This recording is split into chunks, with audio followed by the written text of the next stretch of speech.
Business খুললেই কি brand তৈরি হয়ে যায়, নাকি ব্র্যান্ড হলো সেই বিজনেস যাকে মানুষ চোখ বন্ধ করে বিশ্বাস করতে পারে? চলুন আসল পার্থক্যটা জানি। বিজনেস হলো প্রোডাক্ট বা সার্ভিস অফার করা, সেলস চালানো, কিন্তু ব্র্যান্ড হচ্ছে মানুষের মনে একটা ইমোশনের জায়গা তৈরি করা, আস্থা অর্জন করা। বিজনেস বিক্রি করে, ব্র্যান্ড বিশ্বাস তৈরি করে। তাহলে কিভাবে একটা বিজনেসকে ব্র্যান্ডে রূপান্তরিত করবেন? নাম্বার 1, কনসিস্টেন্সি বা ধারাবাহিকতা। আপনার ব্যবসায়ের প্রোডাক্ট, সার্ভিস এবং কমিউনিকেশনে একই মান বজায় রাখুন, যা আপনার ব্যবসায়ের ইতিবাচক দিকগুলোর মধ্যে একটি, এবং এটি আপনাকে আপনার কাস্টমারদের মাঝে আলোচনায় রাখে। Number 2, authentic story telling. আপনি কে, কেন করছেন, কাকে সাহায্য করছেন সেটি সাহসের সাথে বলুন।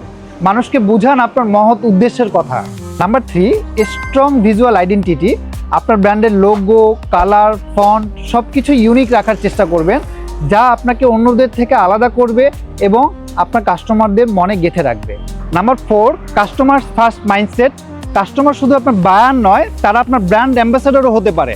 তাদের মতামতকে প্রাধান্য দিন, তাদেরকে কেয়ার করুন, যেটা তাদের মনে একটা অন্যরকম অনুভূতি সৃষ্টি করবে, যা আপনার ব্র্যান্ড বিল্ডিংয়ের জন্য অগ্রণী ভূমিকা পালন করে।